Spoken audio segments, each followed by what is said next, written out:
नमस्कार। भारत रूस वैश्विक राजनीति में सशक्त भागीदारी, ये बेहद खास कार्यक्रम में आप सभी का बहुत बहुत स्वागत है। भारत और रूस के बीच आज महत्वपूर्ण क्षेत्रों में कई अहम समझौते हुए हैं और कई क्षेत्रों में सहयोग बढ़ाने पर भी सहमति मिली है।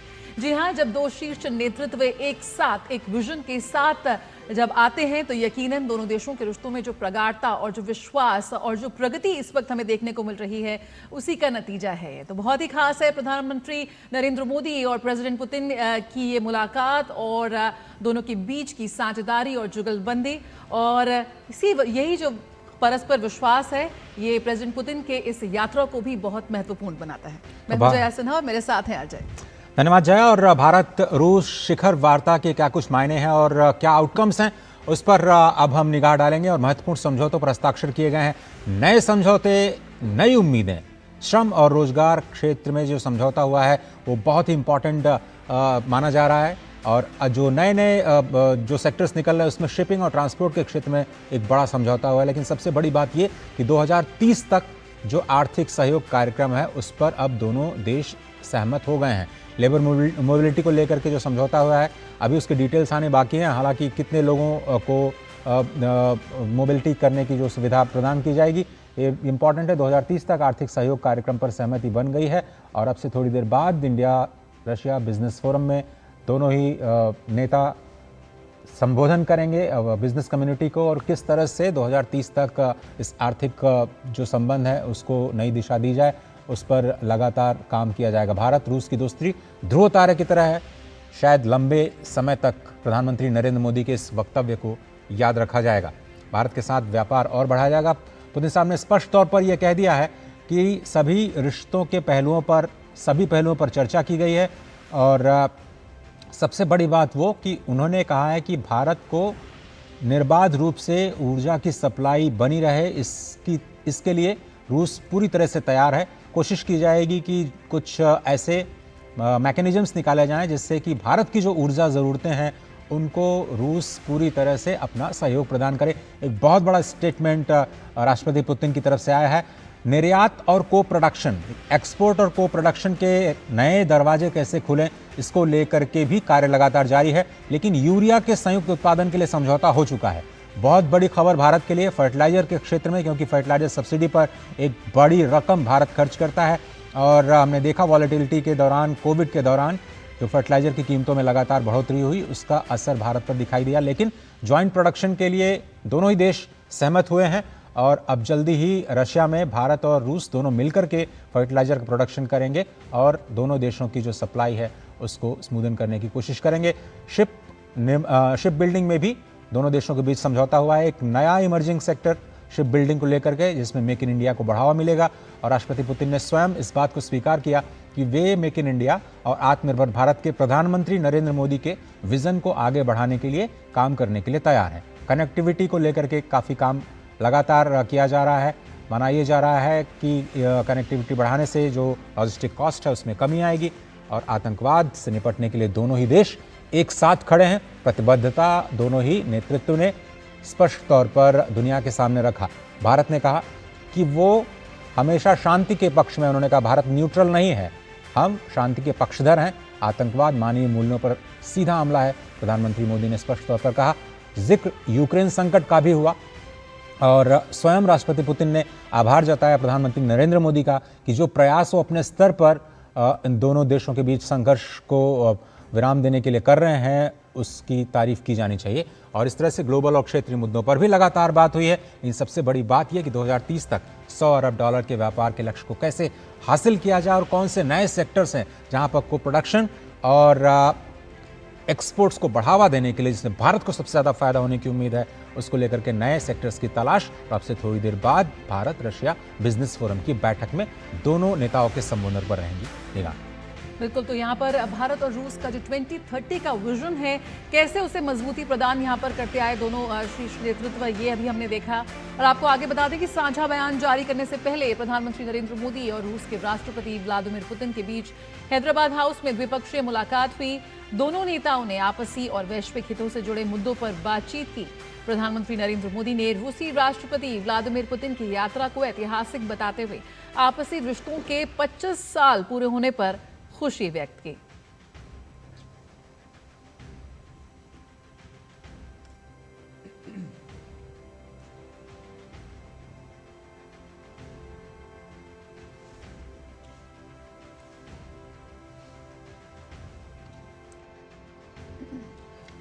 प्रधानमंत्री का जो वक्तव्य था उसमें उसकी अहम बातें, जहां पर उन्होंने कहा कि राष्ट्रपति पुतिन की यात्रा ऐतिहासिक है। पहली यात्रा में ही रणनीतिक साझेदारी की मजबूत नींव यहां पर रखी गई है। यूक्रेन संकट के बाद हमारी चर्चा होती रही है, लगातार बातचीत होती रही है। भारत न्यूट्रल नहीं है, प्रधानमंत्री के वक्तव्य की अहम बात। भारत शांति का पक्षधर है। लगातार प्रधानमंत्री विभिन्न मंचों पर शांति की बात कहते आए हैं कि यहां पर युद्ध नहीं बुद्ध का रास्ता अपनाना चाहिए। हम शांति के हर प्रयास का समर्थन करते हैं। एक बार फिर प्रधानमंत्री ने अपनी बात दोहराई और शांति के हर प्रयास में कंधे से कंधा मिलाकर खड़े हैं। किसी भी विवाद का हल शांतिपूर्वक निकले, लगातार प्रधानमंत्री मोदी ने कहा है। और रूस ने सच्चे मित्र के रूप में हमें सभी चीजों से अवगत कराया है। आपसी विश्वास बहुत बड़ी ताकत है। भारत और रूस के बुनियाद में रिश्तों में यही सबसे अहम चीज है। हम सबको मिलकर शांति के रास्ते तलाशने चाहिए। साथ ही उन्होंने कहा कि विश्व फिर से एक बार शांति की दिशा में लौटेगा, तभी हम सर्वांगीण विकास की ओर आगे बढ़ सकते हैं। एक्सेलेंसी, आपकी यात्रा बहुत ही ऐतिहासिक है। 2001 में जब आपने कार्यभार संभाला और भारत की आपकी यात्रा पहली हुई, उसको आज 25 साल हो गए और उस पहली यात्रा में ही स्ट्रेटेजिक पार्टनरशिप की एक मजबूत नींव रखी गई थी।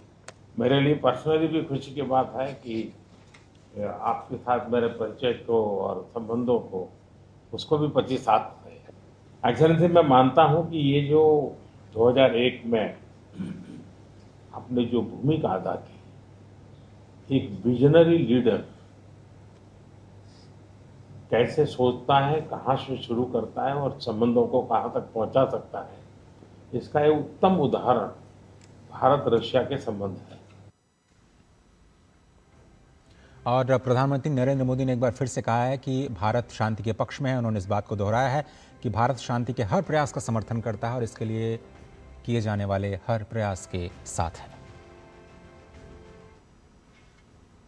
एक्सेलेंसी, यूक्रेन के संकट के बाद हमारी लगातार चर्चा होती रही है। आपने भी समय समय पर एक सच्चे मित्र के रूप में हमें सभी चीजों से अवगत कराया है। मैं समझता हूं कि ये विश्वास बहुत बड़ी ताकत है और आपको मैंने अनेक बार इस विषय की चर्चा भी की है और विश्व समक्ष भी मैंने रखा है कि विश्व का कल्याण शांति के मार्ग पर ही है। हम सबको मिलकर के शांति के रास्ते तलाशने चाहिए और पिछले दिनों जो प्रयास चल रहे हैं, मुझे पूरा विश्वास है कि विश्व फिर से एक बार शांति की दिशा में लौटेगा। एक्सेलेंसी, पिछले दिनों विश्व समुदाय के सभी नेताओं से जब भी मेरी बात हुई और उन्होंने जब विस्तार से मेरे चर्चा की, मैंने हमेशा कहा है कि भारत न्यूट्रल नहीं है, भारत का पक्ष है और वो पक्ष शांति का है। हम शांति के हर प्रयासों का समर्थन करते हैं और हम शांति के हर प्रयासों के साथ कंधे से कंधा मिला करके खड़े हैं। और साझा वक्तव्य में पीएम मोदी ने आतंकवाद को लेकर क्या कुछ कहा, आइए वो भी सुनते हैं। आज हमने क्षेत्रीय और वैश्विक मुद्दों पर भी चर्चा की। यूक्रेन के संबंध में भारत ने शुरुआत से शांति का पक्ष रखा है। हम इस विषय के शांतिपूर्ण और स्थायी समाधान के लिए किए जा रहे सभी प्रयासों का स्वागत करते हैं। भारत सदैव अपना योगदान देने के लिए तैयार रहा है और आगे भी रहेगा। आतंकवाद के विरुद्ध लड़ाई में भारत और रूस ने लंबे समय से कंधे से कंधा मिलाकर सहयोग किया है। पहलगाम में हुआ आतंकी हमला हो या क्रोकस सिटी हॉल पर किया गया कायरतापूर्ण आघात, इन सभी घटनाओं की जड़ एक ही है। भारत का अटल विश्वास है कि आतंकवाद मानवता के मूल्यों पर सीधा प्रहार है और इसके विरुद्ध वैश्विक एकता ही हमारी सबसे बड़ी ताकत है। भारत रूस के बीच स्वास्थ्य, चिकित्सा, शिक्षा और विज्ञान, खाद्य सुरक्षा, आर्कटिक क्षेत्र में सहयोग को लेकर के समझौते हुए हैं। राष्ट्रपति व्लादिमीर पुतिन और प्रधानमंत्री नरेंद्र मोदी ने संयुक्त रूप से साल 2030 तक आर्थिक सहयोग कार्यक्रम को लेकर के सहमति जताई है। प्रधानमंत्री ने रूस के साथ भारत के संबंधों को ध्रुव तारे की तरह अटल बताया और साझेदारी को और प्रगाढ़ बनाने की बात की।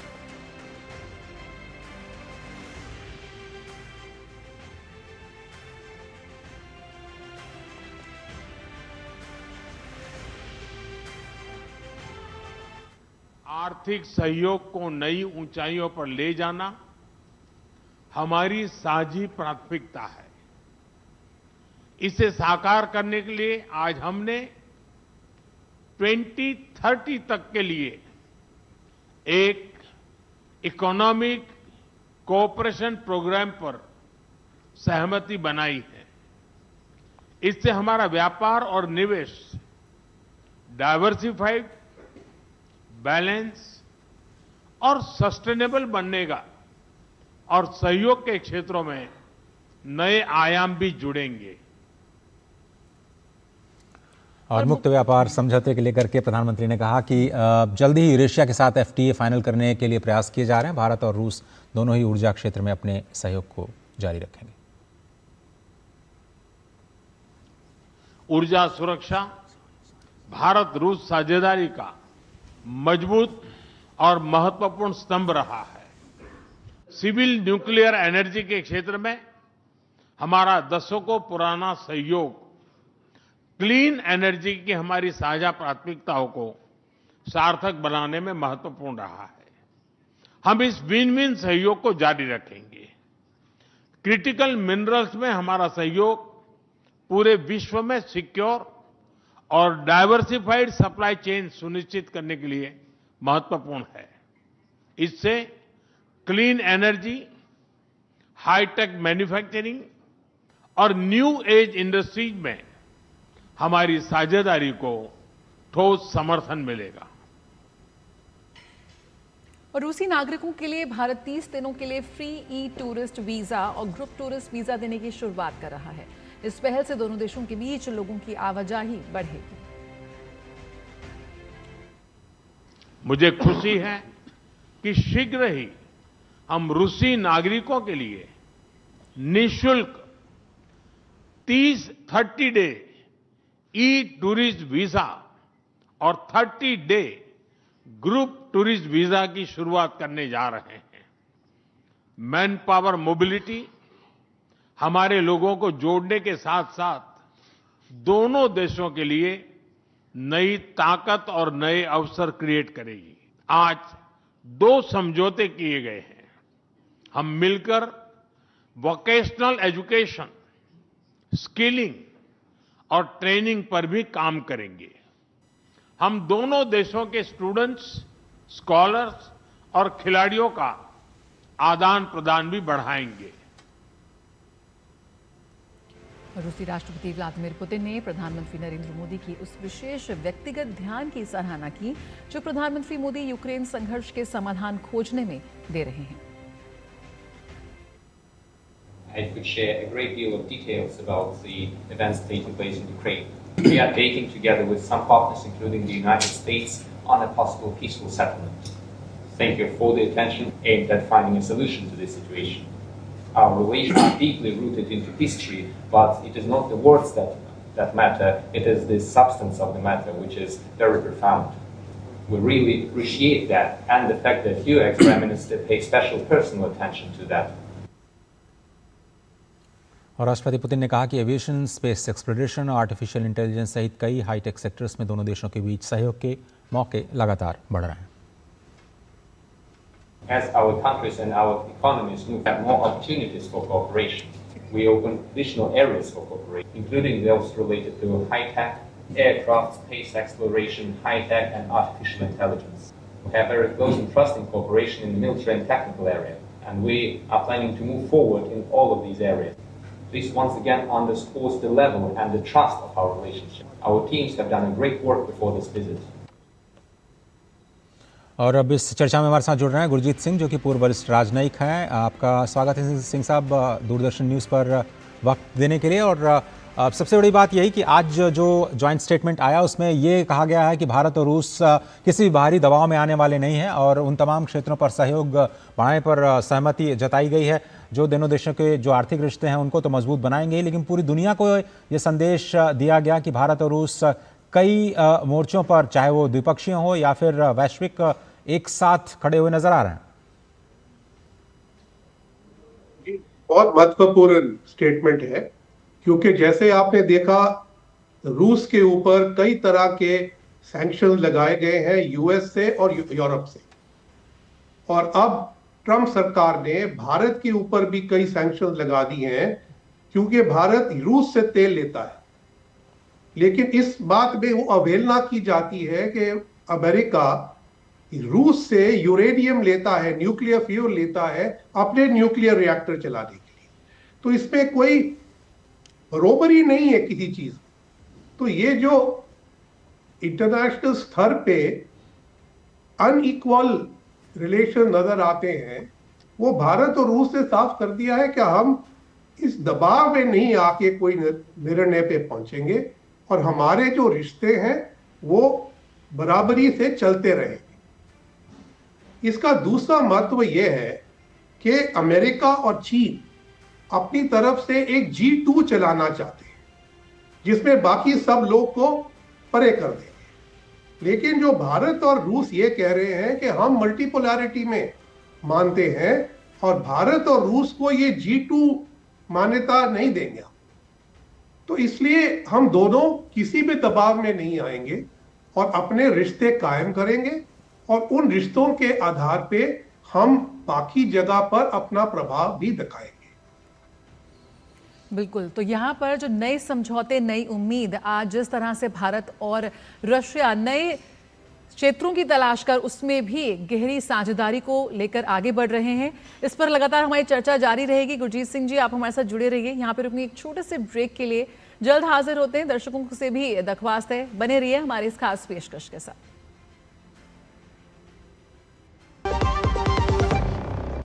कौन है जो जोड़े देश को? विकसित भारत का विकसित भारत। जब धरती चीर कर निकलता है लोहे का पत्थर और मिलता है मोंगिया के जोश से, फिर तपता है, पिघलता है और बनता है फौलाद। अब होता है सरिया सारी खूबियों के साथ। मोंगिया स्टील, मजबूत देश का मजबूत सरिया। क्या आपको है आकर्षक बचत विकल्पों की तलाश? LIC प्रस्तुत करता है नवजीवन श्री सिंगल प्रीमियम प्लान। एक मुश्त प्रीमियम राशि जमा करें, जीवन बीमा कवर का आनंद उठाएं, परिपक्वता पर गारंटीकृत निश्चित राशि प्राप्त करें। तरलता विकल्प भी उपलब्ध। अभी खरीदें। मौजूदा पॉलिसी धारकों के लिए आकर्षक छूट, नियम और शर्तें लागू। ब्रेक के बाद स्वागत है और आप देख रहे हैं हमारी खास पेशकश, भारत रूस वैश्विक राजनीति में सशक्त भागीदारी। और आइए एक बार नजर डालते हैं आज सुबह से उन ऐतिहासिक तस्वीरों पर जो भारत रूस संबंधों की नई गाथा लिख रही है। सबसे पहले पुतिन का राष्ट्रपति भवन में औपचारिक स्वागत किया गया। यहां उन्हें गार्ड ऑफ ऑनर दिया गया और इस दौरान राष्ट्रपति द्रौपदी मुर्मू और प्रधानमंत्री नरेंद्र मोदी मौजूद रहे।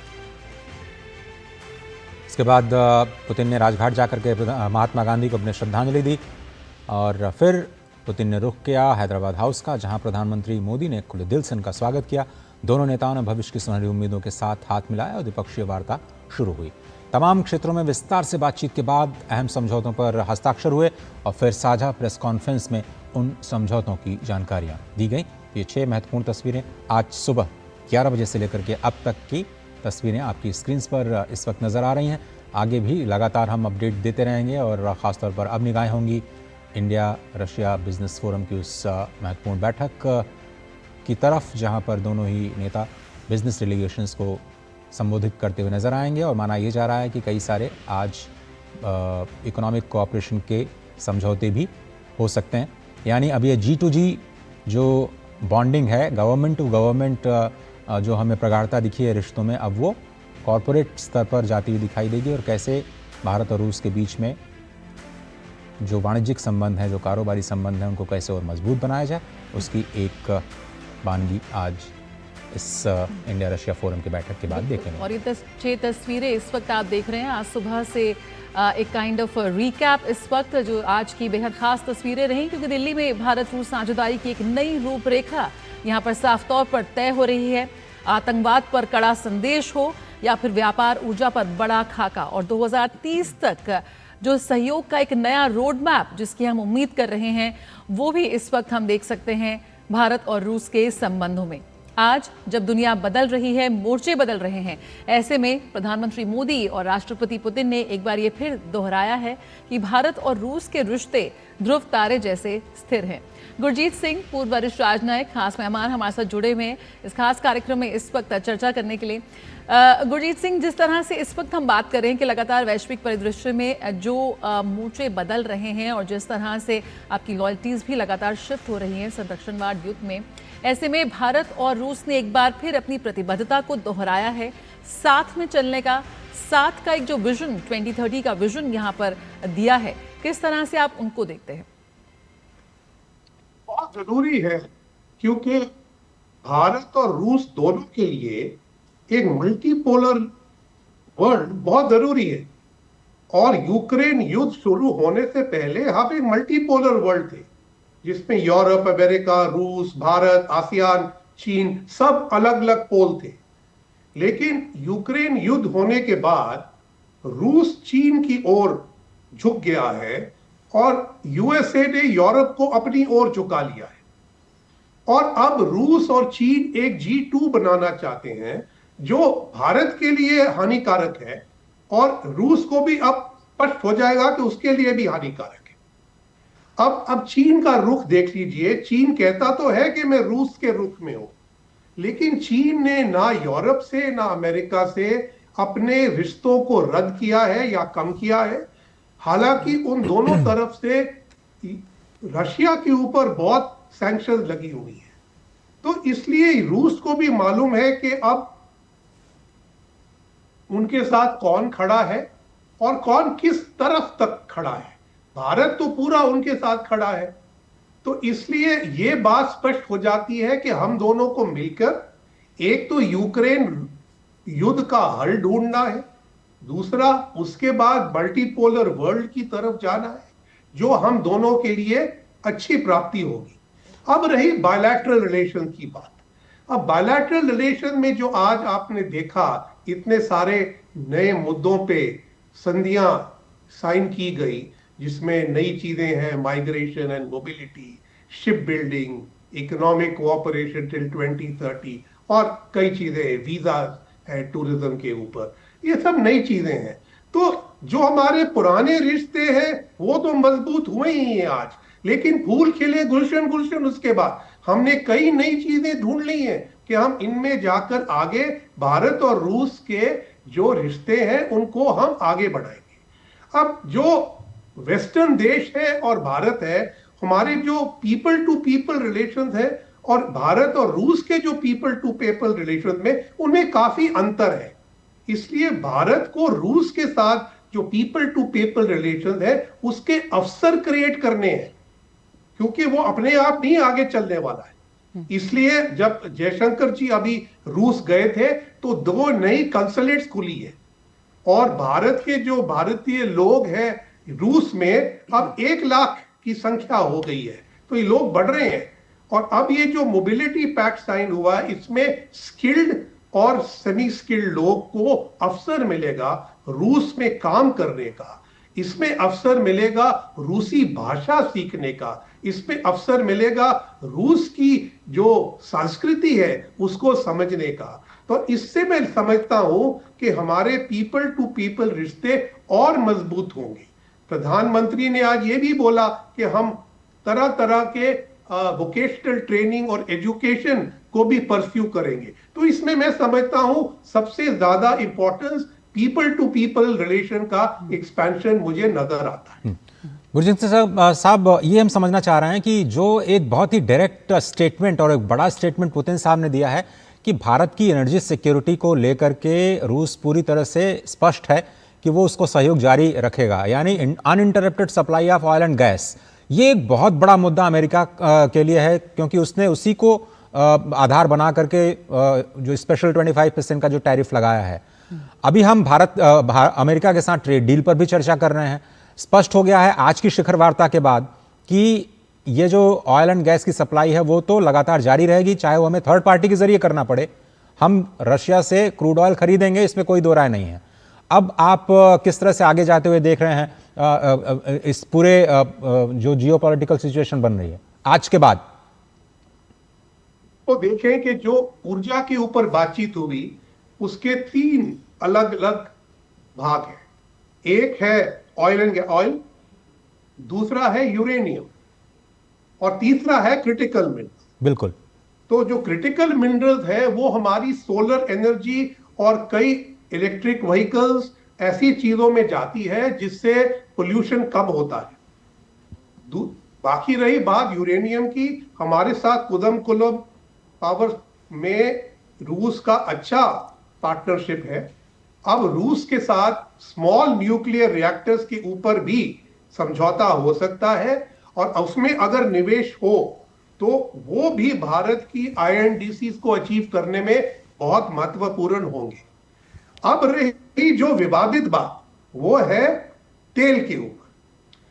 जब यूक्रेनियन युद्ध शुरू हुआ और उसके बाद रूस के ऊपर सैंक्शंस लगी, तब तक भारत रूस से कोई इतना ज्यादा तेल नहीं लेता था, लेकिन क्योंकि वहां पर डिस्काउंट मिले और हमें बाकी देश लेना छोड़ दिया, तो इसमें एक इकोनॉमिक सेंस बनती थी कि भारत उनसे ले और अपनी रिफाइनरीज में रिफाइन करे। तो भारत ने उस समय रशिया से बहुत तेल लिया और संसार की जो पेट्रोलियम की सिचुएशन थी उसको स्टेबलाइज किया। लेकिन अब जो ट्रंप सरकार का रोल है वो है कि ये गलत है, क्योंकि इसके जरिए से रूस को कैश फ्लो होता है जो उसको यूक्रेन युद्ध में मदद करता है। इसलिए उन्होंने सैंक्शंस लगा दी हैं भारत के ऊपर, चीन के ऊपर नहीं लगाई। हालांकि चीन हमसे भी ज्यादा तेल रूस से लेता है। अब यूरोपियन देशों ने भी सेकेंडरी सैंक्शंस लगा दी हैं उन एनर्जी कंपनीज पे जिनसे इस ऑयल ट्रेड में रूस को फायदा होता है, उसमें भी भारत को नुकसान हुआ है। तो मैं समझता हूं इस समय जब हम अमेरिका के साथ ट्रेड डील करने की पूरी कोशिश कर रहे हैं, इस समय ये विवाद हम दोबारा नहीं खड़ा करना चाहते। रूस की तरफ से तो ये जाहिर है वो तो बेचना चाहते हैं, कोई तो ले उनका तेल, क्योंकि उनको तो फायदा है उनमें। लेकिन इस समय जब डिस्काउंट कम हो गए हैं और सैंक्शंस बढ़ गई हैं, मेरे को नहीं लगता है कि इकोनॉमिक फायदा भारत को इतना होगा जब तक कि सैंक्शन नहीं उतरेगी। बिल्कुल, लेकिन यहाँ पर उर्मिला जी साफ तौर पर ये प्रेसिडेंट पुतिन ने भी साफ किया है इस बात को लेकर कि भारत और रूस के जो ऊर्जा संबंध है वो इस समय किसी भी पश्चिमी दबाव से प्रभावित होते हुए नहीं नजर आ रहे हैं। तो हम कह सकते हैं कि किसी तरह की एक रणनीतिक स्वायत्ता का एक बड़ा उदाहरण है, स्ट्रेटेजिक ऑटोनॉमी का भी एक बड़ा सशक्त उदाहरण पेश कर रहे हैं यहाँ पर भारत और रूस। जी जरूर कर रहे हैं, लेकिन आप खुद देख लीजिए कि इस साल में पिछले 2-3 महीने में भारत का जो ऑफटेक है रशियन ऑयल का वो कम हुआ है।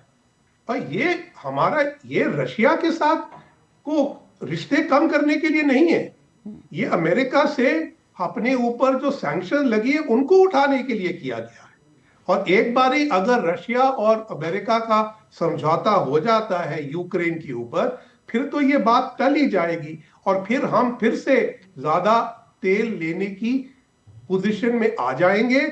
लेकिन उस समय हमें देखना होगा कि रशियन ऑयल के ऊपर डिस्काउंट मिलता है कि नहीं मिलता है। हमारा एनर्जी का रिश्ता है, लेकिन कोई स्पेशल रिश्ता है कि नहीं, ये आगे जाके देखना पड़ेगा। बिल्कुल, तो यहाँ पर भारत और रूस की जो साझेदारी है, अब वो ऊर्जा और डिफेंस से आगे जाकर स्पेस, न्यूक्लियर और आर्टिफिशियल इंटेलिजेंस तक पहुंच गई है। लगातार हम भारत और रूस के प्रगाढ़ होते संबंधों पर चर्चा कर रहे हैं। गुरजीत सिंह जी, आप हमारे साथ बने रहिए। यहाँ रुकूंगी एक छोटे से ब्रेक के लिए, जल्द हाजिर होते हैं। हमने 2.5 में सोचा था ये। संजीव, हाँ, ये वाला घर पिक करना एक मास्टर स्ट्रोक है। ये घर बजट से ज्यादा है। कौन देगा हमें बढ़िया होम लोन? सचिन। सचिन क्यों देगा होम लोन? सचिन, अरे मैं नहीं, सचिन बैंक ऑफ बड़ौदा देगा तुम्हें बढ़िया होम लोन और बेहतर इंटरेस्ट रेट भी मिलेगा। बैंक ऑफ बड़ौदा से होम लोन लेना भी एक मास्टर स्ट्रोक है।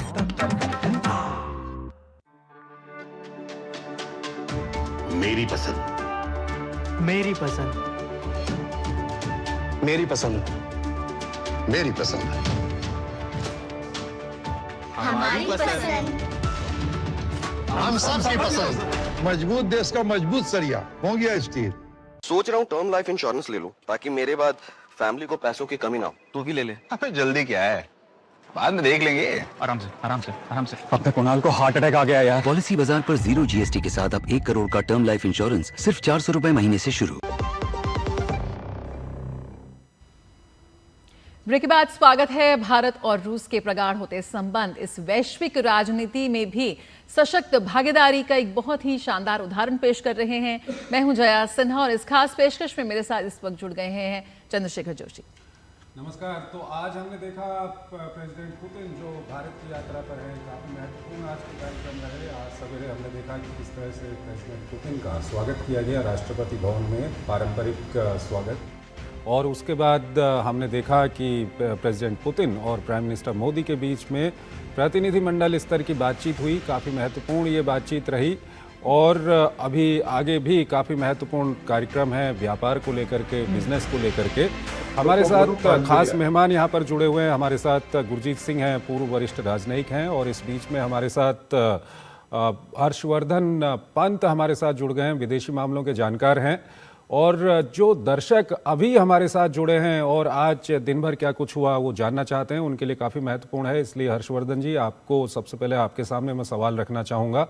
हमने व्यापार को लेकर के किस तरह से दोनों देशों के बीच में संबंध और मजबूत किए जाएं, कौन कौन से नए क्षेत्र हैं जहां पर काम किया जाना है, इस पर हमने काफ़ी बातचीत की है। लेकिन आज की अगर हम हेडलाइन की बात करें तो जो प्रधानमंत्री मोदी की ओर से राष्ट्रपति पुतिन के सामने यूक्रेन संघर्ष को लेकर के भारत का पक्ष रखा गया, वो काफ़ी महत्वपूर्ण बयान प्रधानमंत्री मोदी का है। हर्षवर्धन पंत जी, क्या कुछ कहेंगे आप? जी बिल्कुल, मुझे लगता है ये प्रधानमंत्री मोदी भारत का जो पक्ष लगातार यूक्रेन के मसले पर रखते रहे हैं, उसकी कड़ी में आगे जोड़ता है, उसी कड़ी को आगे बढ़ाता है। और ये बात प्रधानमंत्री ने बार बार कही कि भारत कोई न्यूट्रल पोजीशन भारत की नहीं है, भारत शांति का पक्षधर है और जंग से, लड़ाई से, बैटलफील्ड रियलिटी से आउटकम्स नहीं फाइनली डिसाइड होंगे, बातचीत से, डिप्लोमेटिक आउटरीच से ही इसका सार निकलेगा। और भारत ने जिस तरह से अपना पक्ष रखा है, मुझे लगता है वो अपना ही नहीं बल्कि एक बहुत बड़े तबके का जो दुनिया में इस समय है और दुनिया के देश हैं जो यूक्रेन से की जो का जो मसला है उसको लेकर परेशान है, क्योंकि जिस तरह का पोलराइजेशन दुनिया में यूक्रेन को लेकर है, उस पोलराइजेशन से पूरे ग्लोबल गवर्नेंस की जो का जो इशू है वो एक तरह से मार्जिनल हो गया है।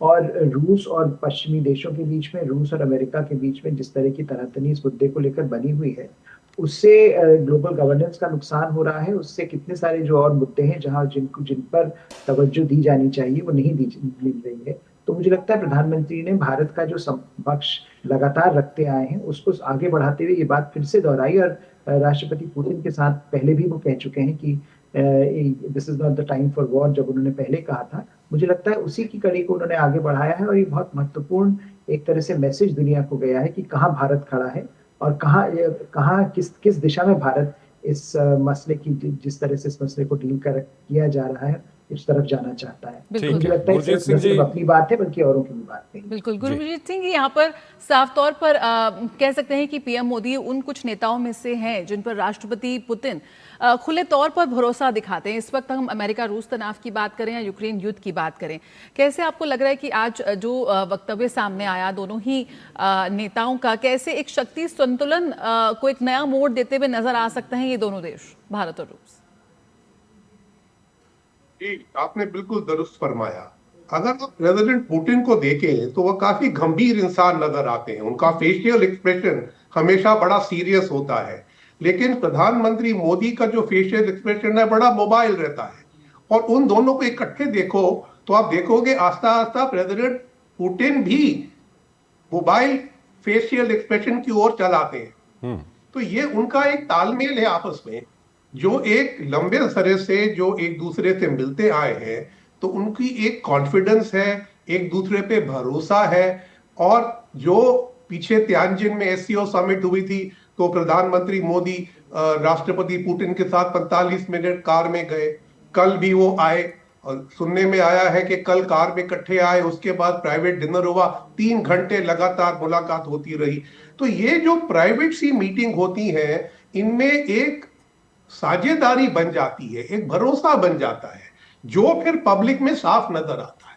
तो आपने बिल्कुल ठीक कहा कि उनकी जो एक ट्रस्टवर्दी रिलेशनशिप है वो दोनों की तरफ से बड़ी क्लियरली नजर आती है। ठीक है गुरजीत सिंह जी, अगर जो आज का हम कहेंगे कि सबसे जो केंद्र पे जो प्रधानमंत्री मोदी का बयान है, जो यूक्रेन युद्ध को लेकर के उन्होंने प्रेसिडेंट पुतिन के सामने बात कही, उसमें उन्होंने कहा कि पिछले कुछ दिनों में जब मैं विभिन्न देशों के राष्ट्राध्यक्षों से मिलता, उनसे बात करता था, तो मैं बताता था कि भारत का कोई तटस्थ रवैया नहीं है, भारत का एक पक्ष है इसमें, वो पक्ष है शांति का। और दरअसल सवाल ये है कि जिस तरह से हमने देखा कि भारत के ऊपर अमेरिका ने 25% एक्स्ट्रा टैरिफ लगाया और उसके पीछे कहीं ना कहीं कारण यूक्रेन का युद्ध बताया, और वहाँ पर हम देखते हैं कि अमेरिका खुद रूस से यूरेनियम खरीदता है, यूरोप के कई देश हैं जो रूस से तेल खरीदते हैं, चीन रूस से तेल खरीदता है, लेकिन भारत के साथ ये रवैया अपनाया गया। इस सब के बीच आज का जो बयान था वो कहीं ना कहीं अमेरिका के लिए भी एक संदेश था गुरजीत सिंह जी? की अपेक्षा है कि भारत रूस के साथ यूक्रेन युद्ध को अंत करने का एक कुछ उनके साथ बातचीत करेगा। लेकिन अमेरिका यही नहीं चाहता है कि हम उसका क्रेडिट क्लेम कर लें, जो जैसे वो करते हैं। दूसरी बात है, जो यूरोपियन देश हैं वो भी ये चाहते हैं कि भारत और रूस की जो मित्रता है उसमें भारत एक रोल अदा करे, जिसमें हम रूस के ऊपर ये तो बोले कि आप ये युद्ध खत्म करने की कोशिश करें। तो जो पब्लिक में प्रधानमंत्री मोदी ने अपनी ओपनिंग स्टेटमेंट में और फिर प्रेस कॉन्फ्रेंस में भी बोला, वो उन्होंने यही अपेक्षाओं को पूरा किया है कि हम इस बात से पीछे नहीं हटते हैं, क्योंकि हम कहते हैं कि हम न्यूट्रल नहीं है, हम शांति की ओर है, और हम चाहते हैं कि यूक्रेन में शांति जल्द से जल्द आए, और उसमें जो भी उसको शांति बहाल करना चाहता है करे, चाहे वो वेस्ट यूरोप हो, चाहे वो अमेरिका हो। और जैसे मैंने पहले आपको कहा, जितनी जल्दी शांति यूक्रेन में आए वो भारत और रूस के लिए, मल्टीपोलैरिटी के लिए, हमारे लिए फायदेमंद है। जी बिल्कुल। प्रोफेसर पंत, यहाँ पर पहलगाम हमला और रूस के क्रॉकस सिटी हॉल हमले का भी जिक्र हुआ। आतंकवाद को लेकर वैश्विक मंच पर लगातार प्रधानमंत्री नरेंद्र मोदी, भारत अपनी बात बहुत ही मुखरता से रखता आ रहा है, और एक बार फिर आतंकवाद का मुद्दा यहाँ पर उठा है। कैसे आप देखते हैं कि ये आज भारत और रूस ने कंधे से कंधा मिलाकर खड़े रहने की बात कही है, इसको लेकर कैसे आगे बढ़ते हुए नजर आ सकते हैं दोनों देश? इंटेलिजेंस शेयरिंग की बात हो, कोई संयुक्त काउंटर टेररिज्म मैकेनिज्म अपनाने की बात हो, इस लिहाज से कितनी महत्वपूर्ण हो जाती हैं दोनों नेताओं का जो आज का ये बयान था आतंकवाद को लेकर? आतंकवाद बहुत एक इम्पोर्टेंट मुद्दा रहा है भारत रूस संबंधों में, और हमेशा रूस बड़ी तटस्थता के साथ भारत के साथ खड़ा रहा है इस मुद्दे पर। और मुझे लगता है इसीलिए भारत में जो एक रूस की पहचान है कि ये एक ऐसा मित्र देश है जिसने कभी इस मुद्दे पर भारत के साथ कोई कॉम्प्लेक्सिटी नहीं दिखाई, एक सिंप्लिसिटी के साथ खड़ा रहा और एक स्टैंडर्ड सेट किया कि कैसे दो मित्र देश जब आपस में बात करते हैं या आपस में उनकी साझेदारी बनती है तो किस तरह से कन्वर्जेंस होता है। और कोऑपरेशन मैकेनिज्म्स भारत और रूस के बीच में, जहां तक टेररिज्म का सवाल है, वो बहुत पहले से रहे हैं और उन मैकेनिज्म्स को और ज्यादा प्रगाढ़ पिछले कुछ सालों में किया गया जब सेंट्रल एशिया से और अफगानिस्तान को लेकर ये चर्चा चल रही थी कि वहां से टेररिज्म ज्यादा बढ़ सकता है। तो जो हमने एससीओ में देखा, शंघाई कोऑपरेशन ऑर्गेनाइजेशन में, भारत और रूस ने साथ काम करके एंटी टेरर मैकेनिज्म भी बनाया और उसको फिर बाकी देशों ने भी एक्सेप्ट किया। लेकिन रूस एक ऐसा देश रहा है हमेशा जिसने हमेशा भारत के साथ खड़े होकर आतंकवाद की निंदा करी है, आतंकवाद के खिलाफ कड़ा प्रहार करने के लिए दुनिया को तैयार किया है और पाकिस्तान को भी बार बार लगातार ये चेतावनी देता रहा है कि जो टेररिज्म भारत की तरफ टारगेटेड है उसको बंद किया जाए। तो मुझे लगता है इसमें हमारा जो एक हिस्टोरिकल रिलेशनशिप है, हमारा जो ऐतिहासिक संबंध है रूस के साथ, वो आगे बढ़ने, वो हमेशा से तटस्थ रहा है और आगे बढ़ने की उसकी संभावना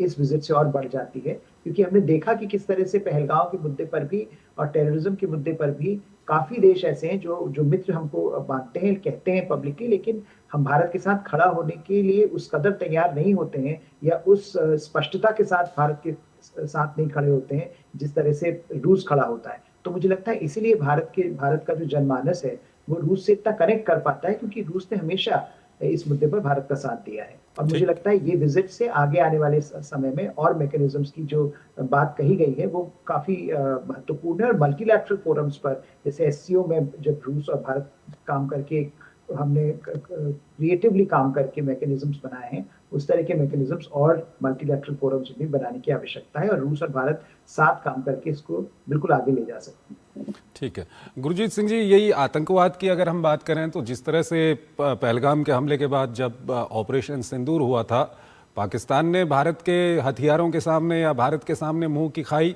लेकिन एक तथ्य सामने आया कि कहीं ना कहीं चीन जो है अपने हथियारों का परीक्षण कर रहा था उस दौरान। ऐसे में आतंकवाद को लेकर के या पाकिस्तान को लेकर के भारत और रूस के बीच में आज प्रधानमंत्री ने ये बात बोली भी अपने वक्तव्य में। उन्होंने कहा कि आतंकवाद मानवता के मूल्यों पर सीधा प्रहार है। ऐसे में भारत और रूस के बीच में जो नजदीकी है वो किस तरह से काम कर सकती है आगे की ओर? जैसे हर्ष पंत ने कहा, बायलैटरल बेस पे भारत और रूस के बीच में कोई सनलाइट नहीं है, हम दोनों एक है टेररिज्म के ऊपर। हम जानते हैं कि ये बड़ी हानिकारक है, उनको भी असुविधा हुई है, हमने बहुत हानि झेली है, लेकिन हमें ये ध्यान रखना है कि जो रीजनल बेस होती है उसमें कई बारी रूस चूक जाता है भारत के साथ खड़े होने में।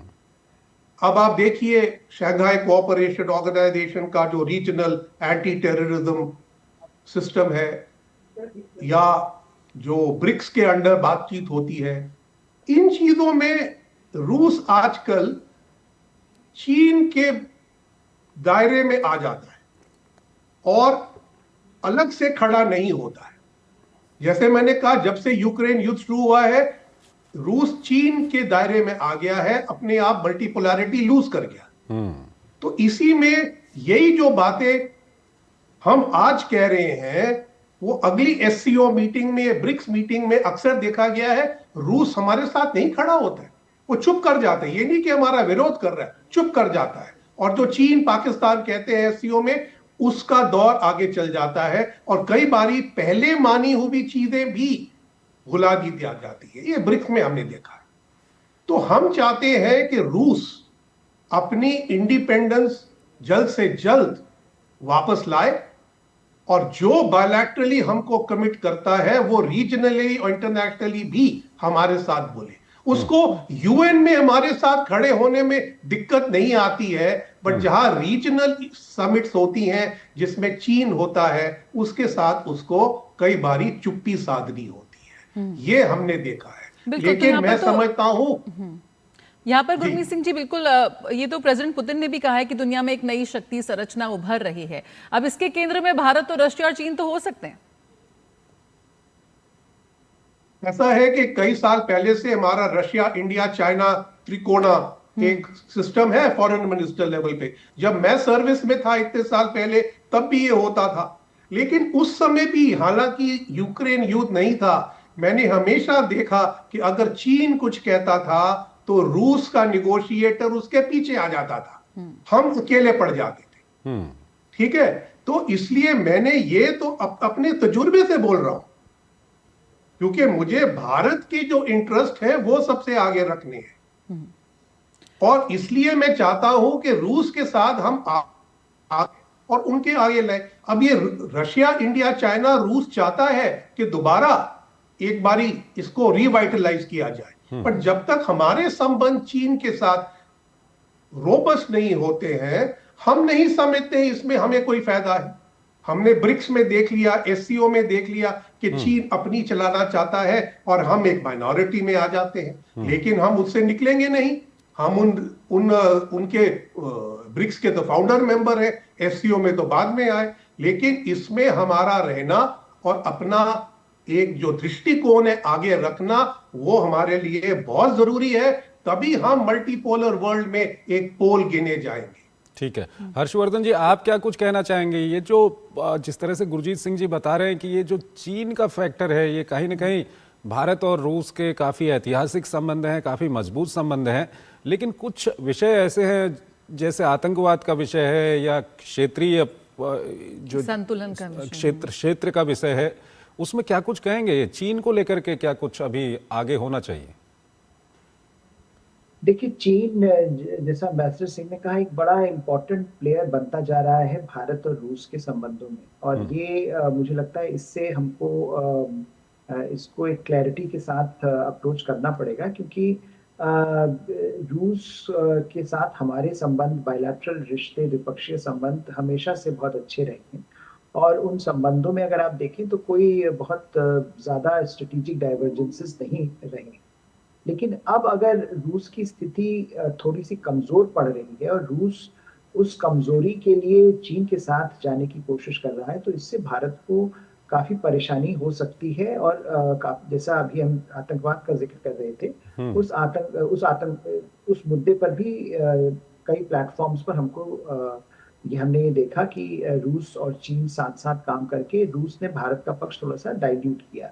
तो यहाँ पर मुझे ऐसा लगता है कि जो पिछले कुछ समय से ये कहा जा रहा है कि रूस जो है वो चीन का जूनियर पार्टनर बनता जा रहा है, उसको लेकर रूस में भी काफी चिंता है। और जो पुतिन साहब 4 साल बाद जब अभी भारत पहुंचे हैं, तो उसमें एक एंगल ये बड़ा इंपॉर्टेंट है कि वो भी ये मैसेज देना चाह रहे हैं दुनिया को कि वो चीन के जूनियर पार्टनर के तौर पर रूस को न देखा जाए, वो इंडिपेंडेंट ऑटोनोमस फॉरेन पॉलिसी बनाना चाहते हैं, और भारत के साथ जो ट्रेडिशनली रोबस्ट संबंध रहे हैं वो बने रहें, इसके लिए काम करने को तैयार है। चाहे वो डिफेंस हो, एनर्जी हो, या क्षेत्रीय मुद्दे हो, आतंकवाद का मुद्दा हो। अगर हम जो स्टेटमेंट हम पढ़ें या हम प्रेस कॉन्फ्रेंस देखें, तो उसमें ये बात बड़ी खुलकर सामने आ रही है कि वो इंडिपेंडेंस जो उनकी पॉलिसी है भारत की तरफ वो बनाना चाहते हैं। और भारत ने भी लगातार अपने पश्चिमी मित्रों से भी इस बात का जिक्र किया है कि अगर पश्चिमी देश रूस को और आइसोलेट करते रहेंगे, तो ये स्वाभाविक है कि रूस का ग्रेविटेशन चीन की तरफ बढ़ेगा, और रूस और चीन जो पार्टनर हैं वो अलायंस के तौर पर तब्दील हो सकते हैं, और इससे नुकसान भारत को भी होगा और पश्चिमी देशों को भी होगा। तो मुझे लगता है वो एक जो जिस तरह की प्रक्रिया दुनिया में देखने को मिल रही है, उसको देखते हुए ये एक मुद्दा बड़ा इंपॉर्टेंट है, और भारत की विदेश नीति में ये एक बड़े बिंदु के तौर पर आज खड़ा है। और इसी को किसी हद तक काउंटर करने की कोशिश इस विजिट से पुतिन साहब ने करी है कि वो भारत को और रूस को ये याद दिला रहे हैं कि भारत रूस संबंध जो है वो ऐतिहासिक होने के साथ साथ सामरिक भी है। और आज के कंटेम्प्रेरी अगर हम स्ट्रेटेजिक एनवायरनमेंट को देखें तो उसमें उसकी वैल्यू बहुत है, और इसलिए इंडिपेंडेंस ऑफ एक्शन दोनों तरफ, भारत की स्ट्रेटेजिक ऑटोनॉमी हो या रशिया को की इंडिपेंडेंस ऑफ फॉरेन पॉलिसी हो, दोनों तरफ वैल्यूड है। और इसमें किसी भी का, चाहे वो पश्चिमी देश हो या रूस हो, उसको ज्यादा प्रभावी होने नहीं दिया जा सकता। बिल्कुल। तो यहाँ पर जो ये नया भारत है, इसकी जो विदेश नीति है वो इस वक्त वैश्विक समीकरण को बहुत हद तक प्रभावित कर रही है और साफ तौर पर कहीं यहाँ पर मंचों में साफ भी हो रहा है। हमने जिस तरह से देखा गुरमीत सिंह जी, यहाँ पर डिफेंस सेक्टर काफ़ी अहम है और यहाँ पे डिफेंस मैन्युफैक्चरिंग में भी सहयोग को लेकर हम आगे बढ़ रहे हैं। मेक इन इंडिया का भी जिक्र हुआ और यहाँ पर प्रधानमंत्री ने भी कहा कि दोनों देशों के लिए ये विन विन सिचुएशन है अगर डिफेंस सेक्टर में जब हम साथ आ रहे हैं। किस तरह से देखते हैं आप कि आज सिर्फ रूस भारत को सिर्फ हथियार ही नहीं बेच रहा बल्कि टेक्नोलॉजी भी शेयर कर रहा है, ऐसे में साफ तौर पर ये भारत के लिए भी एक ज्यादा भरोसेमंद विकल्प देता है? एक समय था जब 60% भारत की जो इंपोर्ट थी डिफेंस इक्विपमेंट की रूस से होती थी, अब 36% है। लेकिन हमारे जो नए मित्र हैं डिफेंस सेक्टर में, चाहे उनके हथियार बेहतर हो, लेकिन उनमें से कोई भी आज तक नहीं है जो ट्रांसफर ऑफ टेक्नोलॉजी करे, जॉइंट प्रोडक्शन करे और टोटल कंट्रोल आपको दे दे, जो रूस ने अक्सर दिया है, चाहे पनडुब्बी हो, चाहे फाइटर हो, चाहे ट्रांसपोर्ट प्लेन हो और अब शायद हेलीकॉप्टर्स और भी आ सकते हैं। अब मैं जाके देख रहा हूं कि फ्रांस कोशिश कर रहा है कि साफरान इंजन्स शायद इंडिया में बने, लेकिन अमेरिका की तरफ से ये नहीं होता है। आप ऑफ द शेल्फ ले लीजिए, जैसे आप सुपरमार्केट जाए खरीद के ले आइए, आपको उसकी टेक्नोलॉजी नहीं देंगे। अमेरिका की तरफ से 2 तेजस के लिए इंजन है, वो भी आज तक 2 आए हैं और हर महीने 1 आता है। तो ये हमारे लिए बड़ी दुविधा है। एक तरफ तो हमें कहा जाता है कि आप रूस से डाइवर्सिफाई करिए, हम करने को तैयार हैं, लेकिन उसके जो मुद्दे हमें सामने रखे जाते हैं वो बराबर नहीं है। तो इसलिए इस बार जो इस विजिट के पहले इतनी बातचीत, इंटरव्यूज जो मॉस्को से आई, उनमें तो सब कहा गया था S-400 ही नहीं, S-500 भी हम देने को तैयार होंगे, Su-57 5th जनरेशन फाइटर भी देने को विद ट्रांसफर ऑफ टेक्नोलॉजी। लेकिन मैं समझता हूं कि जो ऑपरेशन सिंदूर के दौरान हथियार हमारे काम आए, जैसे कि ब्रह्मोस और अब्रामोस को आगे जाना, S-400 के जो ऑर्डर प्लेस किए में उनका पूरा होना, ये सब तो हम अभी परस्यू करेंगे। लेकिन जब तक यूएस के साथ हमारी ट्रेड संधि पूरी नहीं हो जाती, हम कोई नई टेक्नोलॉजी, खासकर उनमें जिनमें यूएस का इंटरेस्ट है, उसमें मैं नहीं समझता हूं कि हम अभी आगे बढ़ने वाले हैं। लेकिन ये अच्छी बात है कि रूस ने कह दिया कि हम देने को तैयार हैं, जैसे उन्होंने कहा हम तेल देने को तैयार हैं। ये उनकी जो अग्रीमेंट है, ये हमारे लिए बहुत जरूरी है कि हम औरों को बता सकते हैं, देखिए हमको तो ये मिल रहा है, आप इस मार्केट में कहां खड़े हैं। तो मैं समझता हूं ये जो एक एनर्जी का और दूसरा जो डिफेंस का पिलर है, ये 2 पिलर्स के ऊपर भारत और रूस का रिश्ता खड़ा है। लेकिन आज इस मीटिंग के दौरान हमने कई छोटे छोटे पिलर और खड़े किए हैं कि वो रिश्ता और मजबूत हो। आगे कोई ये नहीं पूछेगा ये रिश्ता क्या कहलाता है, वो कहेगा ये रिश्ता, इसमें बहुत फूल खिलते हैं। और ये एक नया बाग जो आज हमने अर्पित किया है, ये भारत और रूस के आगे जाकर संबंधों को बहुत बहुत अहमियत देगा।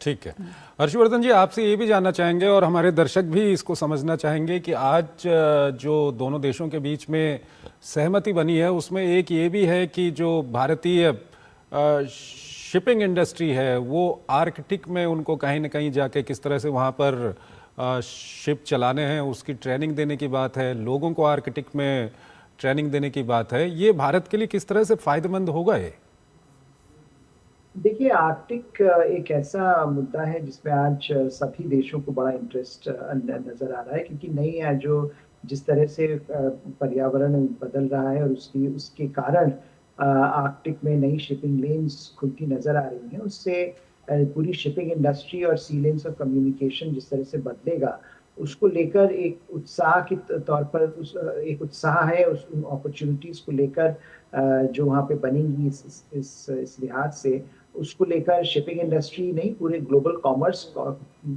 कॉमर्स में का एक नया खाका तैयार हो सकता है। और इसीलिए क्योंकि वहाँ पर जो जिस तरह का रोल रशिया का है, रूस का है, उसको देखते हुए ये स्वाभाविक है कि उसके पास जो कैपेसिटीज हैं उसका फायदा रूस के मित्र देशों को मिले और उसमें भारत जरूर ये चाहेगा कि उसकी शिपिंग इंडस्ट्री को बेनिफिट हो, उसके जो कमर्शियल एंटरप्राइजेज हैं उनको बेनिफिट हो, वो वहाँ जाकर एक्सप्लोरेशन करें और उसका फ़ायदा जो जनमानस है उसको मिले, क्योंकि अगर नई सी लेन्स ऑफ कम्युनिकेशन बनती हैं, ट्रांसपोर्ट कॉस्ट रिड्यूस होता है, उसके कारण ग्लोबल कॉमर्स की एक्टिविटी बढ़ती है, तो इससे भारत का जो अपना पक्ष है वो सुदृढ़ होता है, बल्कि भारत के साथ रूस जो कि वहाँ पर इन्वेस्टमेंट भी चाह रहा है और रूस ये भी चाह रहा है कि जिस तरह से और देश खासकर पश्चिमी देश अपने अपने एरियाज को प्रोटेक्ट कर रहे हैं, प्रोजेक्ट कर रहे हैं, और चीन आर्कटिक में अपनी पावर को प्रोजेक्ट कर रहा है, वहाँ पर रूस के जो घनिष्ठ मित्र हैं, जिस खासकर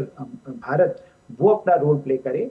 और आर्कटिक मुझे लगता है आने वाले समय में एक बहुत बड़ी कड़ी बनेगा भारत और रूस को जोड़ने में। जिस तरह के आज हमने एक नया खाका उसका तैयार करते हुए दिखा है, और जिस तरह का विमर्श चल रहा है भारत और रूस के बीच में, ये स्वाभाविक है कि ये इसमें और काम होगा और इसका फायदा न सिर्फ शिपिंग इंडस्ट्री को होगा, हालांकि अभी हम शिपिंग इंडस्ट्री की कोलैबोरेशंस की हमने एग्रीमेंट साइन किया है, लेकिन वो शिपिंग इंडस्ट्री का कोलैबोरेशन सिर्फ शिपिंग इंडस्ट्री का कोलैबोरेशन नहीं होता। अगर शिपिंग इंडस्ट्री का कोलैबोरेशन होगा, कैपेसिटी बिल्डिंग होगी भारत में, तो वो global.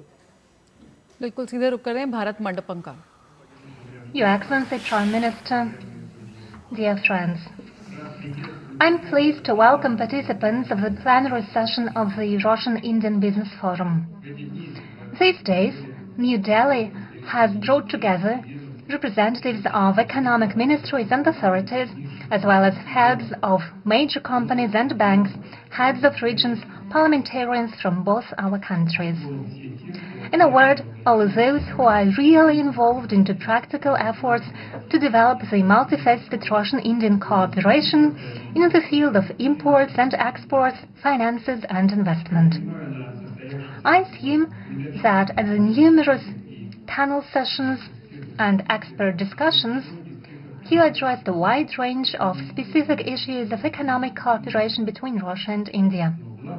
But most importantly, the forum saw the establishment of new business contacts, launch of negotiations on future commercial deals, and the start of promising mutually beneficial projects.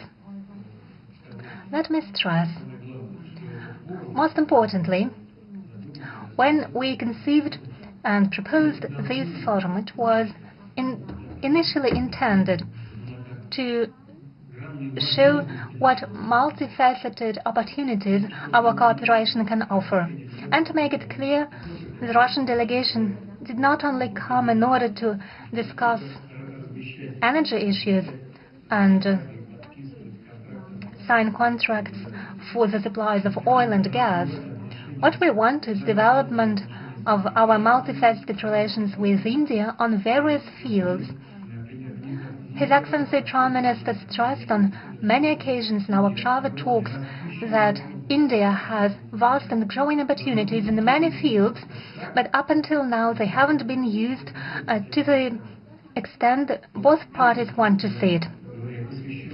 That is exactly the reason why we convened this forum. I'm speaking frankly.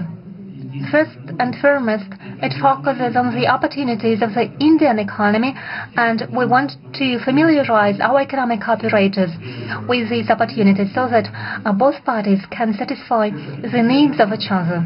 It is essential, since those are solid and multifaceted ties between Russian and Indian businesses that are one of the main pillars of special and privileged strategic partnership of our countries. Indeed, Russia and India are long-time trade partners. Trade volumes are growing at a sustainable pace, and over the past 3 years we saw a record increase of up to 80%. As a result, last year the Russian-Indian trade volume reached $64 billion. At the same time, it's obvious that there are vast opportunities for further increase of bilateral trade and investment. Russia and India have big consumer markets and an impressive economic, technological and resource potential. Once again, I would like to stress that under the leadership of His Excellency Modi, India is conducting an absolutely independent and sovereign policy, and at the same time achieves very good results in the economic field. Today, the Indian economy is one of the fastest growing in the world. Figures speak for themselves. Over a decade, the GDP of the country has almost doubled, and in terms of the purchasing power parity, it increased by 2.5 times. Thanks to the sound economic policy and such landmark initiatives by Prime Minister Modi as Make in India program, India is strengthening its technological sovereignty. The Indian processing and light industry, IT sector, and pharmaceuticals take leading positions in the world. In Russia, we study the Indian experience with interest, and it is used in implementation of our national programs of import substitution and localization of products with high value added. The leadership of two countries, and Prime Minister Modi and I in person, pay particular attention to deepening multifaceted economic ties between Russia and India. Following today's negotiations, we adopted the program for the development of Russian and Indian economic cooperation. This comprehensive document aims at making sure that we can achieve the goal Mr. Modi and I set for ourselves, so that we can increase the trade volume by 2030 to $100 billion. It requires most active efforts of business communities from both countries, aimed at further expanding and diversification of trade volumes and building balanced structure of reciprocal trade. Given the significant trade profited of Russia, the Russian business, our companies are ready to manifold increase the purchase from India of a widest range of goods and services. We are interested in it, dear friends, because it makes our economy more resilient. From their part, Indian entrepreneurs, as was demonstrated by the forum, are equally interested in trading with Russia. They have something to offer, so the synergy is obvious. So it would only be logical that projects contributing to greater supplies of Indian products to Russia receive priority attention in implementation of the new export support program recently adopted by the government of Mr. Modi. From my part, I would like to assure the business circles that all useful initiatives aimed at development of mutual economic exchanges will be further supported by Russian ministries and authorities. No doubt, the key role in creating conditions for a truly free trade between our countries is played by the Intergovernmental Commission. It is important that together in close cooperation we eliminate the Romanian customs and administrative barriers which stay in the way of reciprocal movement of goods, services and capitals. In this regard, a strong impetus, as it seems, could be given by rapid signature of a preferential trade agreement between India and the Eurasian Economic Union. Free trade is unthinkable without a resilient system of bilateral settlements and reliable payment and insurance mechanisms. Tangible advantages are offered by the use of national currencies. It makes it possible to ensure uninterrupted financial transactions regardless of external developments. And obviously, accessibility of transport and logistics communications plays a crucial role. A lot is already being done in this regard.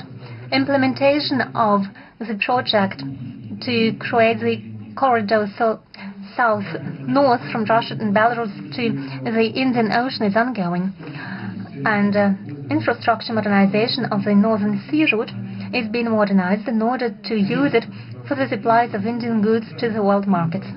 Obviously, the cooperation of our two countries should not be limited to trade alone. We should move on and enhance our industrial cooperation. Together we should create new cutting-edge products and strengthen technological alliances. First and foremost in such advanced and knowledge-intensive sectors as digitalization, autonomous robotics, pharmaceuticals, including synthesis of efficient pharmaceuticals and production of high-tech medicine equipment. We are ready for broad cooperation with India in the field of artificial intelligence, where our countries have already advanced a lot. Russia is interested in participating in the as I've just mentioned it to Prime Minister, we are ready to participate in the Summit on Artificial Intelligence scheduled to take place in India in February 2026. We will send a representative delegation. In conclusion, I would like to stress once again further strengthening of Russian-Indian trade and investment ties and close cooperation between business communities effectively contributes to economic growth and development and greater well-being of our citizens, and therefore it meets the fundamental interests of our countries and peoples. I would like to wish to the participants and organizers of the forum all the best. Thank you for your attention.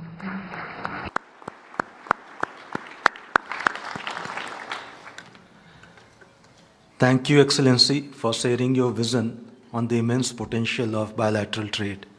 Excellencies, now I respectfully invite Honorable Prime Minister of India, Shri Narendra Modi ji, to deliver his concluding remarks. Your Excellency, my friend राष्ट्रपति Putin, Bharat और रूस business के सभी leaders, देवी और सज्जनों, नमस्कार। India Russia business forum, मैं समझता हूँ कि राष्ट्रपति पुतिन का ये बड़ा महत्वपूर्ण इनिशिएटिव रहा कि इतना बड़ा डेलीगेशन लेकर के आज इस कार्यक्रम का हिस्सा बने हैं और आप सबका मैं हृदय से बहुत बहुत स्वागत करता हूँ और मेरा भी आप सबके बीच आना एक बहुत प्रसन्नता का अवसर है। इस फोरम से जुड़ने के लिए और अपने बहुमूल्य विचार साझा करने के लिए मैं मेरे मित्र राष्ट्रपति पुतिन का हृदय से बहुत बहुत आभार व्यक्त करता हूँ। बिजनेस के लिए सिंप्लीफाइड प्रिडिक्टेबल मैकेनिज्म बनाए जा रहे हैं। भारत और यूरेशियन इकोनॉमिक यूनियन के बीच एफटीए पर चर्चा शुरू हो गई है और साथियों हम अलग अलग विषयों को लेकर के भी, जैसा अभी पीयूष जी ने उल्लेख किया था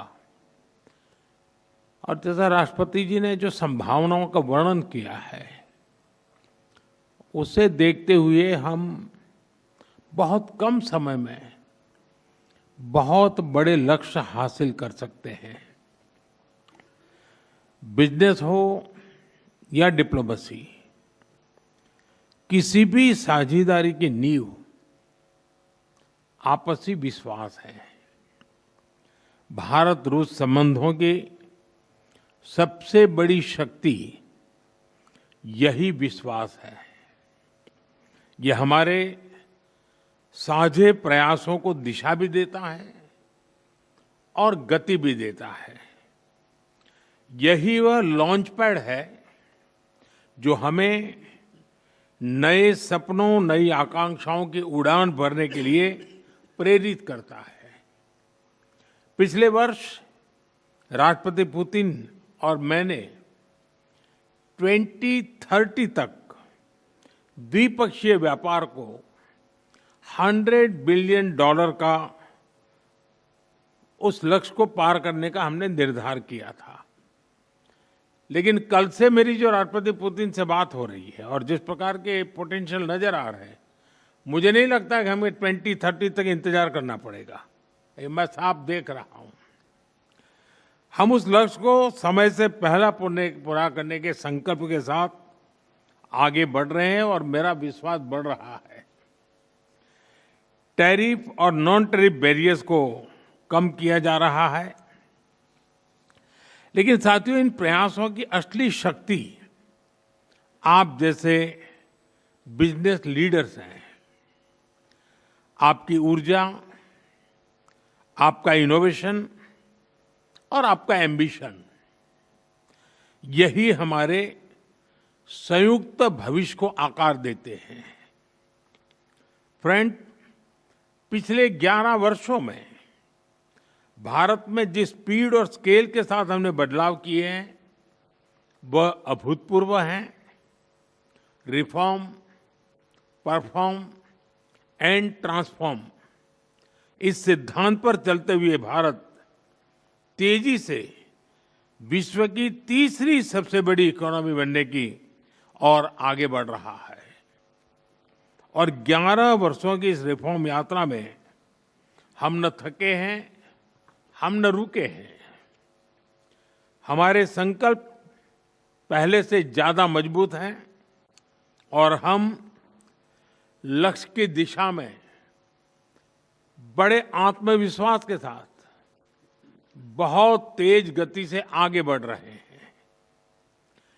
जीएसटी में नेक्स्ट जनरेशन रिफॉर्म और कंप्लायंसेस में कटौती, ऐसे कदम उठाए गए हैं ताकि ईज ऑफ डूइंग बिजनेस को बढ़ावा मिले। डिफेंस और स्पेस को प्राइवेट सेक्टर के लिए खोल दिया गया है। इससे इन सेक्टर्स में नए अवसर बने हैं।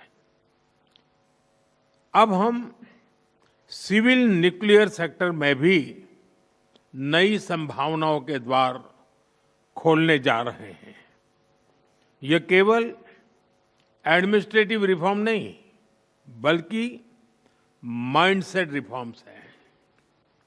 इन रिफॉर्म्स के पीछे एक ही संकल्प है, विकसित भारत।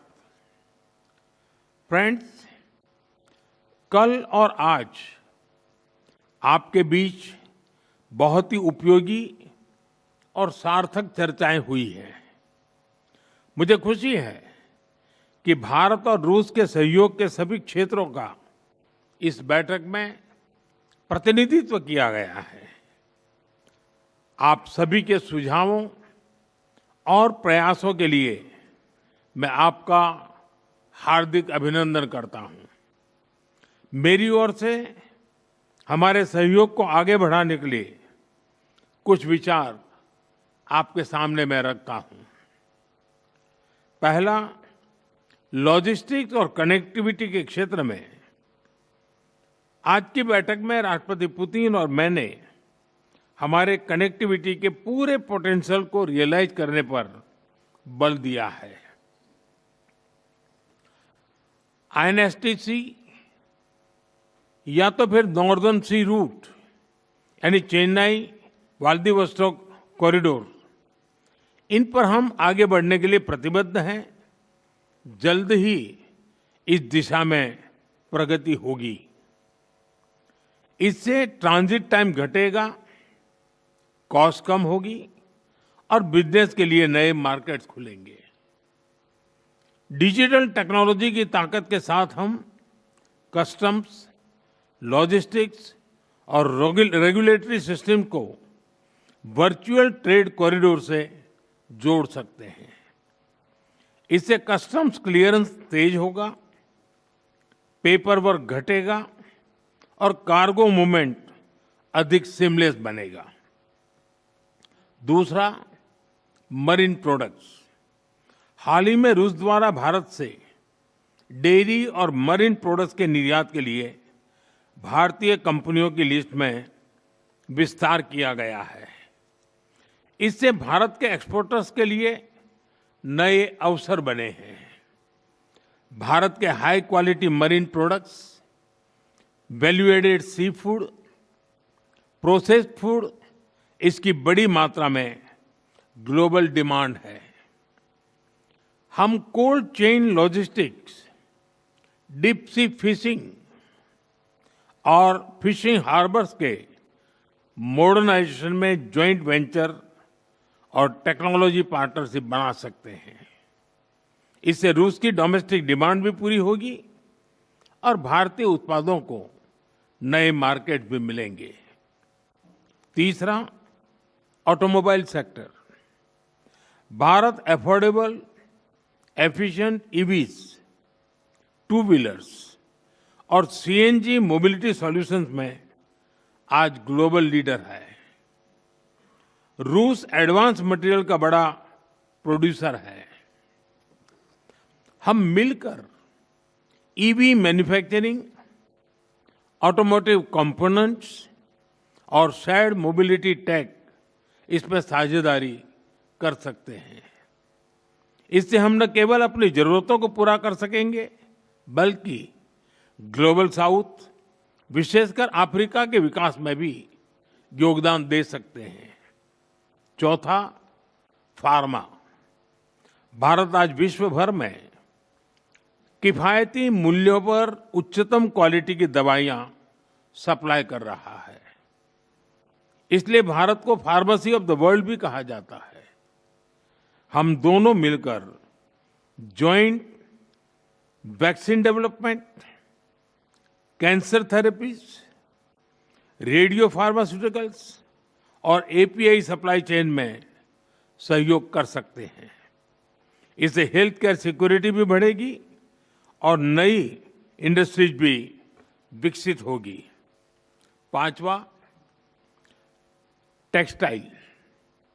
भारत के पास नेचुरल फाइबर से लेकर टेक्निकल टेक्सटाइल तक विशाल क्षमता है। डिजाइन, हैंडीक्राफ्ट्स और कारपेट्स में हमारी वैश्विक पहचान है। रूस पॉलीमर और सिंथेटिक रॉ मटेरियल्स का बड़ा प्रोड्यूसर है। हम साथ मिलकर रेजिलिएंट टेक्सटाइल वैल्यू चेन बना सकते हैं। इसी तरह फर्टिलाइजर, सिरेमिक्स, सीमेंट मैन्युफैक्चरिंग और इलेक्ट्रॉनिक जैसे क्षेत्रों में भी सहयोग की कई संभावनाएं हैं। साथियों, सभी क्षेत्रों में सहयोग बढ़ाने में मैन पावर मोबिलिटी की महत्वपूर्ण भूमिका है। भारत आज दुनिया की स्किल कैपिटल के रूप में उभर रहा है।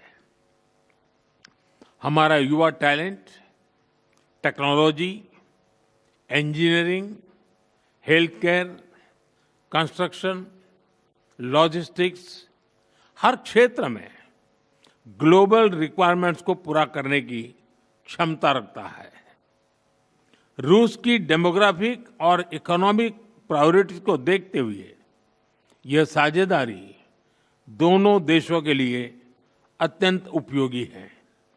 जब हम भारत के टैलेंट को रूसी भाषा और सॉफ्ट स्किल में ट्रेनिंग देंगे, तो हम मिलकर एक ऐसी रशिया रेडी वर्कफोर्स तैयार कर सकते हैं जो दोनों देशों की शेयर्ड प्रॉस्पेरिटी को गति देगी। फ्रेंड्स, आज हम अपने दोनों देशों के नागरिकों के लिए टूरिस्ट वीजा पर कई अहम हमने फैसले लिए हैं। इससे दोनों देशों के बीच टूरिज्म को बढ़ावा मिलेगा, टूर ऑपरेटर्स के लिए नए बिजनेस अपॉर्चुनिटीज बनेगी और रोजगार के नए अवसर खुलेंगे। फ्रेंड्स, आज भारत और रूस को इनोवेशन, को प्रोडक्शन और को क्रिएशन की नई यात्रा पर साथ चल रहे हैं। हमारा लक्ष्य आपसी व्यापार बढ़ाने तक सीमित नहीं है। हम पूरी मानवता की भलाई सुनिश्चित करना चाहते हैं। इसके लिए ग्लोबल चैलेंज का स्थायी समाधान तैयार करना है। भारत इस यात्रा में रूस के साथ कंधे से कंधा मिलाकर चलने के लिए पूरी तरह से तैयार है। मैं आप सबसे कहना चाहता हूं, कम make in India, partner with India and together let us make for the world. इन्हीं शब्दों के साथ मैं राष्ट्रपति पुतिन और आप सभी का आभार व्यक्त करता हूं। बहुत बहुत धन्यवाद।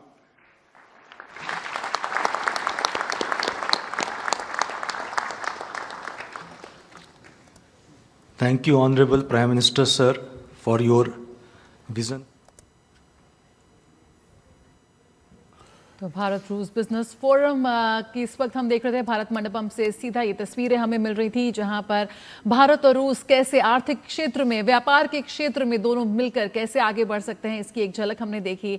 और यहां पर प्रधानमंत्री ने एक बार फिर यह आह्वान किया, कम make in India, make for the world. तो भारत रूस बिजनेस फोरम से पीएम की बड़ी बातों पर आइए नजर डाल लेते हैं।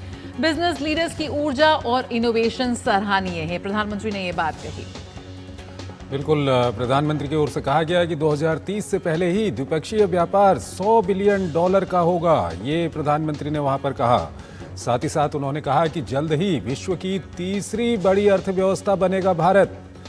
और प्रधानमंत्री की ओर से वहां पर कहा गया कि भारत रूस की साझेदारी आपसी विश्वास पर टिकी हुई है। बिल्कुल, आज भारत में क्षमता है पूरे ग्लोबल रिक्वायरमेंट्स को पूरा करने की और सिविल न्यूक्लियर सेक्टर में भी नई संभावनाओं के द्वार यहां पर खुल रहे हैं। कल से बहुत उपयोगी चर्चा हुई है, ये प्रधानमंत्री के द्वारा वहां पर बताया गया। साथ ही साथ कहा गया कि कनेक्टिविटी पर भारत रूस का बड़ा फोकस है, इस पर आगे और काम किया जाएगा। और कहा गया कि भारतीय उत्पादों को नए मार्केट मिलेंगे रूस के साथ साझेदारी से। रूस से ईवी मैन्युफैक्चरिंग में साझेदारी का अवसर है। आज दोनों ही देश और बेहतर बाजार और बेहतर अवसर यहां पर ढूंढ रहे हैं। ऐसे में वैक्सीन विकास भी एक ऐसा क्षेत्र है जिसमें संयुक्त रूप से यहां पर दोनों देश सहयोग करते हुए नजर आएंगे। टेक्सटाइल के क्षेत्र में भी रूस के साथ काम करेगा भारत। और साथ ही प्रधानमंत्री ने ये बात कही कि मैन पावर मोबिलिटी पर भी हमारा फोकस होगा। आज भारत के पास वो टैलेंट पूल है, वो स्किल्ड लेबर है जो पूरे विश्व की रिक्वायरमेंट्स को पूरा कर सकता है। टूरिस्ट वीज़ा पर आज हमने बड़े फैसले लिए हैं, यहाँ पर एक अहम घोषणा यहाँ पर हुई है।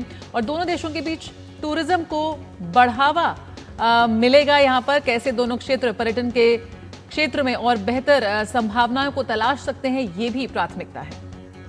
बिल्कुल, मानवता की भलाई हमारी प्राथमिकता है, ये पीएम मोदी की ओर से वहां पर कहा गया। तो काफी महत्वपूर्ण बातें प्रधानमंत्री ने वहां पर अपने संबोधन के दौरान कही हैं। प्रधानमंत्री ने बताया कि किस तरह से ऑटोमोबाइल सेक्टर है, मैरीन प्रोडक्ट है, उसके अलावा लॉजिस्टिक्स और कनेक्टिविटी की उन्होंने बात की। उन्होंने कहा कि फार्मा है, टेक्सटाइल है, फर्टिलाइजर है, इन क्षेत्रों में किस तरह से दोनों देश आगे बढ़ सकते हैं, ये प्रधानमंत्री की ओर से वहाँ पर बताया गया। तो काफ़ी महत्वपूर्ण प्रधानमंत्री का ये संबोधन था। और साथ ही साथ वहाँ पर ये बताया गया कि इंडिया और यूरेशिया के बीच में FTA को लेकर के किस तरह से चर्चा चल रही है। कुल मिलाकर प्रधानमंत्री ने वहाँ पर जो व्लादिमीर पुतिन, रूस के राष्ट्रपति व्लादिमीर पुतिन के साथ जो वहाँ के बिजनेसमैन यहाँ पर आए हैं या उनके आने से पहले जो यहाँ पर आए थे इस फोरम के लिए, India business Russia business forum के लिए, वहाँ पर प्रधानमंत्री ने बताया कि भारत में पिछले 11 सालों में किस तरह से माहौल बदला है, भारत में किस तरह से रिफॉर्म किए गए हैं, भारत में किस तरह से GST सुधार हुए हैं, और जिसकी वजह से जो ट्रांसफॉर्मेशन हुआ है वो आज विश्व देख रहा है। चर्चा जारी रहेगी, लेकिन फिलहाल रुकेंगे एक छोटे से ब्रेक के लिए। LIC युवा प्रोफेशनल्स के लिए लाए हैं नवजीवन श्री। करें नियमित प्रीमियम का भुगतान, जीवन बीमा का आनंद लें, प्राप्त करें प्रीमियम के प्रतिशत पर गारंटीकृत एडिशंस, अपने वित्तीय लक्ष्यों के अनुरूप मैच्योरिटी पर गारंटीकृत धनराशि पाएं। मौजूदा पॉलिसी धारकों के लिए आकर्षक अतिरिक्त लाभ आज ही खरीदें। कम ब्याज पे लोन चाहिए, वो भी ऐप से। वाह, अनजान ऐप से बचें। RBI कहता है जानकार बनिए, सतर्क रहिए। जब धरती चीर कर निकलता है लोहे का पत्थर और मिलता है मोंगिया के जोश से, फिर तपता है, पिघलता है और बनता है फौलाद। अब होता है सरिया सारी खूबियों के साथ। मोंगिया स्टील, मजबूत देश का मजबूत सरिया। कौन है जो जोड़े देश को? विकसित भारत का विकसित भारत।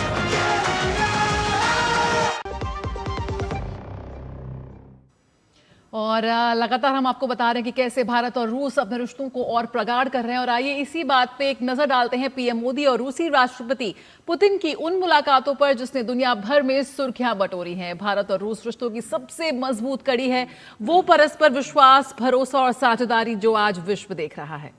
बिल्कुल, ये दृश्य हम आपको दिखा रहे हैं। दिसंबर 2014 नई दिल्ली, जुलाई 2015 उफा, अक्टूबर 2016 गोवा, दिसंबर 2025 नई दिल्ली, सितंबर 2025 तियानजिन चीन, अक्टूबर 2018 नई दिल्ली, सितंबर 2019 व्लादिवोस्तोक रूस, अक्टूबर 2024 कजान रूस। तो इसमें आप देख सकते हैं कि दोनों नेताओं के बीच में जो केमिस्ट्री है वो अपने आप में पूरा बयां करती है कि कैसे ये संबंध इतने मजबूत हैं, किस तरह से ये संबंध आगे बढ़ रहे हैं।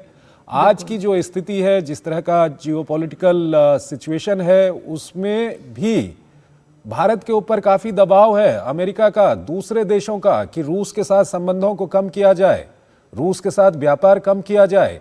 लेकिन उसके बावजूद भी भारत लगातार रूस के साथ व्यापार को बढ़ा रहा है, संबंधों को मजबूत कर रहा है, क्योंकि ये ऐतिहासिक संबंध हैं।